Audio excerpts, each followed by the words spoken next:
हमारी कामयाबी की कुर्सी पर तो कोई दूसरा बैठेगा। जिस घर को बड़ी ही मेहनतों के बाद हमने सजा सवार करके बनाया है, उस घर का मालिक तो कोई और हो जाएगा। जिस प्रॉपर्टी को हमने खरीद लिया है और लोगों में जताया है, वो प्रॉपर्टी भी हमारे मरने के बाद किसी और की हो जाने वाली है। ये जगह, ये जमीन, ये जायदाद, ये दुनिया की सारी ज़ेब-ओ-ज़ीनत, ये सारी चीजें मरने के बाद दूसरों की हो जाएगी। मरने वाले को जर्रा बराबर भी इसकी खबर भी नहीं होगी कि उसकी वो नेमत, उसका मजाक कौन उड़ा रहा है। जो आदमी फॉर्च्यूनर से आज चल रहा है, जो बड़ी बड़ी कारों में चल रहा है, यही इंसान जब मरेगा तो चार कंधों का सहारा लिए हुए कब्रिस्तान तक जाएगा।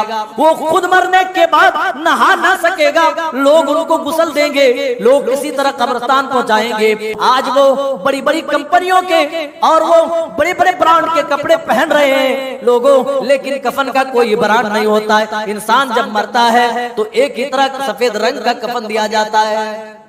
यहाँ लाख बड़ी प्रॉपर्टी हो, लाख बड़ा घर हो, लेकिन मरेगा तो 2 गज जमीन के टुकड़े पे ही सोना पड़ेगा। इस आयत करीमा में अल्लाह ताला यही तासुर दे रहा है, यही बंदों को कह रहा है, अरे मेरे बंदो, दुनिया में कामयाब हो जाना ये कामयाबी नहीं है। इसीलिए अगर तुम कभी मुझसे तलब करो तो दुनिया के बजाय आखिरत का तलबगार होना, आखिरत तलब करना।